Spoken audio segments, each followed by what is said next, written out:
Punjabi radio USA ਦੇ ਨਾਲ ਜੁੜੇ ਹੋਏ ਹੋ ਤੁਸੀਂ ਤੇ ਮੈਂ ਹਾਂ ਪ੍ਰਵੀਨ ਸ਼ਰਮਾ। ਸਾਰੇ ਹੀ ਸੁਣ ਰਹੇ ਤੇ ਦੇਖ ਰਹੇ ਦਰਸ਼ਕਾਂ ਦਾ ਸਵਾਗਤ ਹੈ ਇਸ ਖਾਸ ਪ੍ਰੋਗਰਾਮ ਦੇ ਵਿੱਚ।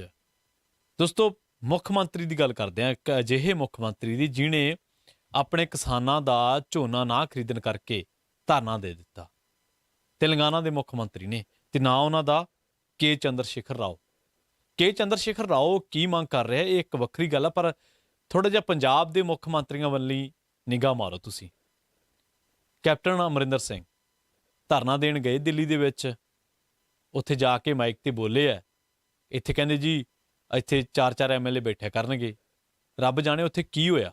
ਉਸ ਤੋਂ ਬਾਅਦ ਚੰਦ ਸੈਕਿੰਡਾਂ ਦੇ ਵਿੱਚ ਪੰਜਾਬ ਮੁੜਿਆ ਆ, ਉੱਥੇ ਰੋਟੀ ਪਾਣੀ ਛੱਕ ਕੇ, ਤੇ ਉਸ ਤੋਂ ਬਾਅਦ ਕਹਿੰਦੇ ਆ ਕਿ ਜੀ ਮੈਨੂੰ ਕਰੋਨਾ ਹੋ ਗਿਆ। ਇਸ ਤੋਂ ਪਹਿਲਾਂ ਦੇ ਮੁੱਖ ਮੰਤਰੀ ਪ੍ਰਕਾਸ਼ ਸਿੰਘ ਬਾਦਲ ਜੀ ਕਿਸੇ ਵੀ ਇੱਕ ਮਸਲੇ ਤੇ ਉਹ ਦੱਸ ਦੇਣ ਕਿ ਕੇਂਦਰ ਦੇ ਵਿਰੁੱਧ ਧਰਨਾ ਦਿੱਤਾ ਹੋਵੇ ਕਿਸੇ ਵੀ ਇੱਕ ਮਸਲੇ ਤੇ, ਜਦ ਕਿ ਪੰਜਾਬ ਦੇ ਪਾਣੀ, ਪੰਜਾਬ ਦੀ ਰਾਜਧਾਨੀ ਚੰਡੀਗੜ੍ਹ, ਪੰਜਾਬ ਦੇ ਹੋਰ ਮਸਲਾਤ, ਕਿੰਨੇ ਮਸਲੇ ਨੇ ਜਿਹੜੇ ਉਹਨਾਂ ਦੇ ਅੱਖਾਂ ਸਾਹਮਣੇ ਹੁੰਦੇ ਰਹੇ।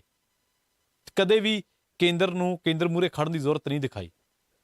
ਇਸ ਤੋਂ ਪਹਿਲਾਂ ਵਾਲੇ ਜਿਹੜੇ ਹਰਚਰਨ ਬਰਾੜ ਕਹਿ ਲਓ ਜਾਂ ਬੀਬੀ ਭੱਠਲ ਕਹਿ ਲਓ, ਦਰਬਾਰਾ ਸਿੰਘ ਨੂੰ ਤਾਂ ਇੰਦਰਾ ਗਾਂਧੀ ਨੇ ਇੱਥੋਂ ਤੱਕ ਕਹਿਤਾ ਸੀਗਾ ਕਿ ਇੱਧਰ ਸਾਈਨ ਔਰ ਜ਼ਾਈਨ, ਇਸ ਤੱਕ ਹੁੰਦਾ ਰਿਹਾ।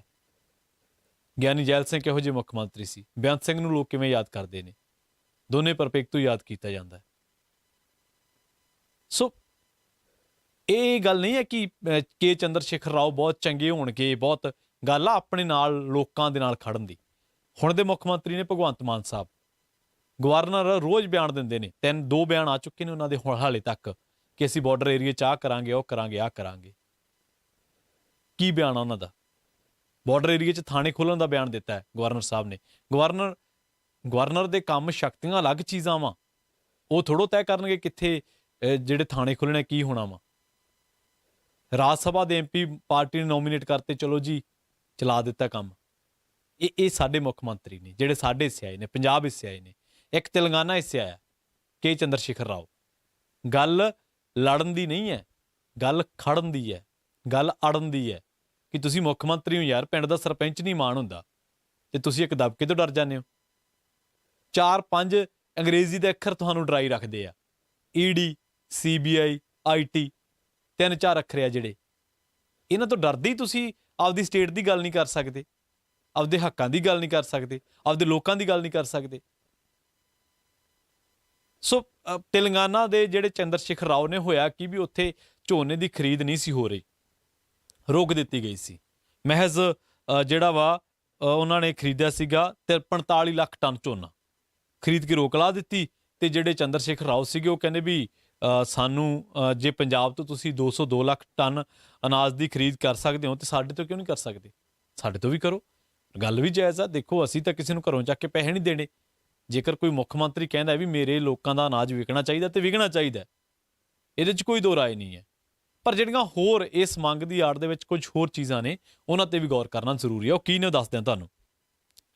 ਅਸਲ ਦੇ ਵਿੱਚ ਉਹ ਆਪਣੇ ਚੁਣੇ ਹੋਏ ਨੁਮਾਇੰਦਿਆਂ ਦੇ ਨਾਲ, ਦੇਖੋ ਤੁਸੀਂ ਉਹਨਾਂ ਦੀ ਬੈਕਬੋਨ ਦੇਖੋ ਅਸਲ ਦੇ ਵਿੱਚ ਤਾਂ, ਕਿ ਆਪਣੇ ਚੁਣੇ ਹੋਏ ਨੁਮਾਇੰਦੇ ਭਾਵੇਂ ਉਹ ਸੀਗੇ ਮੰਤਰੀ ਮੰਡਲ ਦੇ ਸਹਿਯੋਗੀ ਸੀਗੇ, ਭਾਵੇਂ ਉਹਨਾਂ ਦੇ ਵਿਧਾਇਕ ਸੀਗੇ, ਤੇ ਭਾਵੇਂ ਵਿਧਾਨ ਪਰਿਸ਼ਦ ਦੇ ਮੈਂਬਰ ਸੀਗੇ, ਤੇ ਪੰਚਾਇਤੀ ਰਾਜ ਦੇ ਚੁਣੇ ਹੋਏ ਨੁਮਾਇੰਦਿਆਂ ਦੇ ਨਾਲ ਉਹਨਾਂ ਨੇ ਕੀ ਕੀਤਾ, ਤੇਲੰਗਾਨਾ ਭਵਨ ਦੇ ਵਿੱਚ ਕੇਂਦਰ ਸਰਕਾਰ ਦੇ ਖਿਲਾਫ ਧਰਨਾ ਦਿੱਤਾ ਤੇ ਸੰਬੋਧਨ ਕੀਤਾ। ਉਹ ਕਹਿੰਦੇ ਵੀ ਜੇਕਰ ਤੁਸੀਂ ਝੋਨੇ ਦੀ ਖਰੀਦ ਨਾ ਕੀਤੀ ਸਾਡੇ ਤੋਂ ਤੇ ਅਸੀਂ ਐਕਸ਼ਨ ਲਾਂਗੇ। ਆਪਦੇ ਲੋਕਾਂ ਲਈ, ਕਿਸਾਨਾਂ ਲਈ ਖੜੇ ਤਾਂ ਸਹੀ ਨਾ। ਪਰਪਸ ਬੇਸ਼ੱਕ ਉਹਨਾਂ ਦਾ ਇਹ ਆ ਵੀ ਪੰਜਾਬ ਦੇ ਬਰਾਬਰ ਸਾਨੂੰ ਖਰੀਦੋ, ਔਰ ਨੀਤੀ ਆਯੋਗ ਦਾ ਬਿਆਨ ਵੀ ਮੈਂ ਤੁਹਾਨੂੰ ਕੋਟ ਕਰਦਾ ਵਾਂ, ਇਹ ਸਾਨੂੰ ਕਿਸੇ ਗੱਲ ਦੀ ਕਾਹਲ ਨਹੀਂ ਆ। ਪਰ ਉਹ ਕਹਿੰਦੇ ਕਿ ਜੇ ਸਾਡੀਆਂ ਇਹਨਾਂ ਗੱਲਾਂ ਤੇ ਗੌਰ ਨਾ ਕੀਤੀ, ਅਸੀਂ ਐਕਸ਼ਨ ਲਾਂਗੇ। ਸੰਯੁਕਤ ਕਿਸਾਨ ਮੋਰਚੇ ਦਾ ਆਗੂ ਰਕੇਸ਼ ਟਕੈਤ ਆ, ਉਹਨੂੰ ਉਹਦੀ ਮੰਗ ਦਾ ਸਮਰਥਨ ਕਰਨਾ ਪਿਆ ਕਿ ਯਾਰ ਚੁਣਿਆ ਹੋਇਆ ਨੁਮਾਇੰਦਾ, ਲੋਕਾਂ ਦਾ ਨੁਮਾਇੰਦਾ, ਸੰਵਿਧਾਨਕ ਅਹੁਦੇ ਤੇ ਬੈਠਾ ਨੁਮਾਇੰਦਾ ਕੇਂਦਰ ਸਰਕਾਰ ਨੂੰ ਅੱਜ ਉਹਨਾਂ ਦੀ ਅੱਖ ਚੱਕ ਪਾ ਕੇ ਗੱਲ ਕਰ ਰਿਹਾ ਵਾ। ਹੋਰ ਤਾਂ ਛੱਡੋ, ਕਰੋਨਾ ਕਾਲ ਦੇ ਦਰਮਿਆਨ ਜਿਵੇਂ ਕੇਂਦਰ ਨੇ ਕਹਿਣਾ ਸਾਡੇ ਮੁੱਖ ਮੰਤਰੀ ਸਾਹਿਬ ਨੂੰ ਉਵੇਂ ਹੀ ਕਰ ਦੇਣਾ। ਉਹਨਾਂ ਤੋਂ ਪਹਿਲਾਂ ਕਰਫਿਊ ਲਾ ਦਿੱਤਾ ਇਹਨਾਂ ਨੇ, ਉਹਨਾਂ ਤੋਂ ਪਹਿਲਾਂ ਹੀ ਸਾਰਾ ਕੁਝ ਹੀ ਪਹਿਲਾਂ ਕਰ ਦਿੱਤਾ। ਉਹ ਗੱਲ ਵੱਖਰੀ ਹੈ ਕਿ ਸਿਹਤ ਦੇ ਪ੍ਰਬੰਧ ਨਹੀਂ ਹੋਏ, ਲੋਕ ਅੰਦਰ ਪਹਿਲਾਂ ਹੀ ਡੱਕਤੇ ਇਹਨਾਂ ਨੇ, ਐਡੇ ਕਾਲੇ ਸੀਗੇ। ਭੁਪੇਸ਼ ਬਘੇਲ ਕਾਂਗਰਸ ਦੇ ਮੁੱਖ ਮੰਤਰੀ ਸੀਗੇ, ਮਮਤਾ ਬੈਨਰਜੀ TMC ਦੀ ਮੁੱਖ ਮੰਤਰੀ ਸੀਗੀ। ਜਦੋਂ ਪ੍ਰਧਾਨ ਮੰਤਰੀ ਡਿਕਟੇਟਰਾਂ ਵਾਂਗੂ, ਤਾਨਾਸ਼ਾਹ ਲੋਕਾਂ ਵਾਂਗੂ ਡਾਇਰੈਕਸ਼ਨਾਂ ਦੇ ਰਿਹਾ ਸੀ ਨਾ ਮੀਟਿੰਗ ਦੇ ਵਿੱਚ ਬੈਠੇ ਮੋਦੀ ਸਾਹਿਬ, ਤੇ ਉਹ 2 ਬੰਦੇ ਅੜੇ ਸੀਗੇ, ਮੈਨੂੰ ਚੰਗੀ ਤਰ੍ਹਾਂ ਯਾਦ ਆ, ਗੂਗਲ ਤੇ ਕੱਢ ਕੇ ਦੇਖ ਲਓ। ਉਹਨਾਂ ਨੇ ਬਾਹਰ ਆ ਕੇ ਵਿਰੋਧ ਕੀਤਾ ਕਿ ਯਾਰ ਤੁਸੀਂ ਇਦਾਂ ਥੋੜੋ ਆ, ਤੇ ਸਾਡੀਆਂ ਗੱਲਾਂ ਸਾਨੂੰ ਤੁਸੀਂ ਗੱਲ ਕਰਨੀ ਨਹੀਂ ਦੇ ਰਹੇ, ਆਪ ਗੱਲਾਂ ਕਰ ਰਹੇ ਹੋ। ਇਹ ਆ ਮੁੱਖ ਮੰਤਰੀ। ਤੇ ਇੱਕ ਸਾਡੇ ਵਾਲੇ, ਉਹ ਜੀ ਚਲੋ ਜੋ ਕਹਿਤਾ ਜੀ, ਚਲੋ ਉਦੋਂ ਪਹਿਲਾਂ ਹੀ ਸਾਰਾ ਕੁਝ ਕਰਤਾ। ਇੱਕ ਵੀ ਮੰਗ ਕੀਤੀ ਹੋਵੇ, ਇੱਕ ਵੀ ਐਕਸ਼ਨ ਲਿਆ ਹੋਵੇ ਕਰੋਨਾ ਕਾਲ ਦੇ ਦਰਮਿਆਨ, ਉਹ ਭੁਪੇਸ਼ ਬਘੇਲ ਤੇ ਮਮਤਾ ਬੈਨਰਜੀ ਅੜਦੇ ਰਹੇ। ਉਹ ਕਹਿੰਦੇ ਪ੍ਰਧਾਨ ਮੰਤਰੀ ਸਾਹਿਬ ਤੁਸੀਂ ਲੋਕਾਂ ਦੇ ਚੁਣੇ ਹੋਏ ਨੁਮਾਇੰਦੇ ਹੋ, ਡਿਕਟੇਟਰ ਥੋੜ੍ਹਾ ਆ ਦੇਸ਼ ਦੇ, ਸਾਨੂੰ ਡਾਇਰੈਕਸ਼ਨਾਂ ਦਿਓਗੇ, ਸਾਡੀ ਗੱਲ ਤੱਕ ਨਹੀਂ ਸੁਣਦੇ ਤੁਸੀਂ। ਇਹ ਆਪਣੇ ਲੋਕਾਂ ਨਾਲ ਖੜਨ ਦਾ ਮਾਦਾ ਵਾ, ਜਿਹੜਾ ਕਿ ਇੱਥੋਂ ਦੇ ਲੀਡਰਾਂ 'ਚ ਤਾਂ ਤਕਰੀਬਨ ਨਾ ਦੇ ਬਰਾਬਰ ਆ। ਸੋ ਬੇਸ਼ੱਕ ਮੈਨੂੰ ਪਤਾ ਵਾ ਹੁਣ ਜਿਹੜੇ ਜੇ ਸੋਸ਼ਲ ਮੀਡੀਆ ਤੇ IT ਸੈੱਲਾਂ ਵਾਲੇ ਉਹ ਰਿਕਾਰਡ ਕੱਢ ਲਿਆਉਣਗੇ ਜੀ ਅਸੀਂ ਆਹ ਕੀਤਾ ਜੀ ਆਹ ਕੀਤਾ, ਤੇ ਫਿਰ ਅੱਜ ਅਸੀਂ ਆਪਦੀ ਰਾਜਧਾਨੀ ਖਾਤਰ ਰੋਕ ਕਿਉਂ ਰਹੇ ਹਾਂ, ਧਰਨੇ ਕਿਉਂ ਦੇ ਰਹੇ ਹਾਂ, ਵਿਧਾਨ ਸਭਾ ਦੇ ਵਿੱਚ ਮਤੇ ਕਿਉਂ ਪਾ ਰਹੇ ਹਾਂ? ਅੱਜ ਅਸੀਂ ਕਿਉਂ ਕਹਿ ਰਹੇ ਹਾਂ ਕਿ ਯਾਰ ਆ ਜਿਹੜੇ ਖੇਤੀ ਕਾਨੂੰਨ ਆ ਇਹ ਰਾਜ ਦੀ ਸ਼ਕਤੀ ਆ। ਜੇ ਅਸੀਂ ਫੈਡਰਲਿਜ਼ਮ ਦੇ ਉੱਤੇ ਕੋਈ ਕੰਪਰੋਮਾਈਜ਼ ਕੀਤੇ ਹੋਣਗੇ ਪਿਛਲੇ ਦਿਨੀ, ਸਾਰੇ ਦੇਸ਼ ਦੇ ਆਗੂਆਂ ਨੇ ਕੀਤੇ ਹੋਣਗੇ, ਪਰ ਅਸੀਂ ਖੜਨਾ ਤਾਂ ਸਾਡਾ ਬਣਦਾ ਸੀ ਨਾ ਪਾਣੀਆਂ ਦੇ ਮਸਲੇ ਤੇ, ਹੋਰਾਂ ਮਸਲਿਆਂ ਤੇ, ਪਰ ਨਹੀਂ ਖੜੇ। ਚੰਦਰ ਸ਼ੇਖਰ ਰਾਓ, ਉਹਨਾਂ ਦੀ ਗੱਲ ਸਾਨੂੰ ਦੱਸਦੇ ਆ।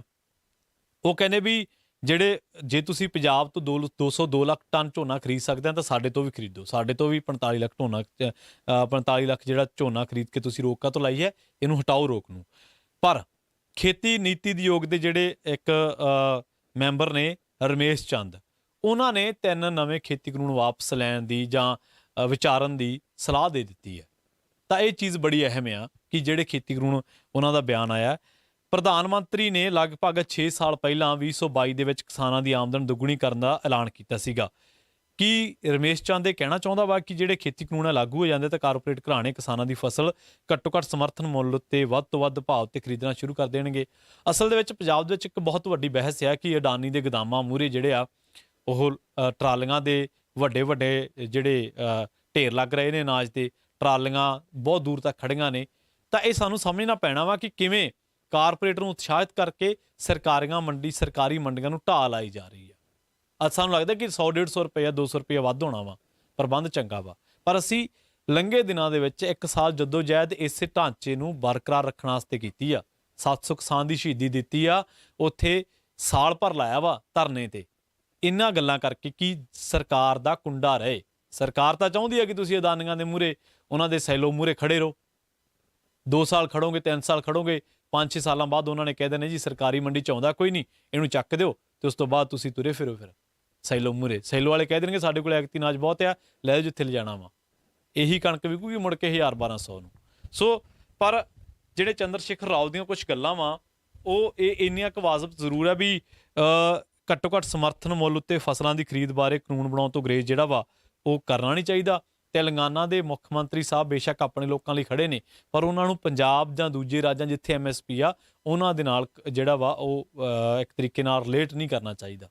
ਇਹਨਾਂ ਜ਼ਰੂਰ ਆ ਕਿਉਂਕਿ ਹਰ ਸੂਬੇ ਦੇ ਆਪਣੇ ਹਿੱਤ ਆ, ਉਹ ਬੇਸ਼ੱਕ ਆਪਣੇ ਲੋਕਾਂ ਲਈ ਲੜ ਰਹੇ ਨੇ, ਬਹੁਤ ਚੰਗੀ ਗੱਲ ਆ, ਇਹ ਲੜਨਾ ਚਾਹੀਦਾ ਵਾ, ਹਰੇਕ CM ਨੂੰ ਖੜਨਾ ਚਾਹੀਦਾ ਵਾ। ਪਰ ਜੇਕਰ ਉਹ ਨਹੀਂ ਕਰਨਗੇ ਇਸ ਤਰ੍ਹਾਂ, ਤਾਂ ਜੇਕਰ ਉਹ ਸਾਨੂੰ ਕਹਿਣਗੇ ਕਿ ਉਹਨਾਂ ਨੂੰ MSP ਦੇ ਰਹੇ ਹੋ, ਸਾਡੀ MSP ਤੇ ਸੱਟ ਵੱਜਦੀ ਹੈ, ਤਾਂ ਫਿਰ ਇਹ ਸੋਚਣ ਵਿਚਾਰਨ ਵਾਲੀ ਗੱਲ ਆ। ਸੋ ਇਹ ਫਰਜ਼ ਹੁੰਦੇ ਆ ਹਰ ਇੱਕ ਮੁੱਖ ਮੰਤਰੀ ਦੇ ਕਿ ਉਹਨੇ ਲੋਕਾਂ ਦੇ ਆਲੇ ਪਾਸੇ ਖੜ ਕੇ ਆਪਣੇ ਲੋਕਾਂ ਦੀ ਗੱਲ ਕੇਂਦਰ ਤੱਕ ਪਹੁੰਚਾਉਣੀ ਹੁੰਦੀ ਆ।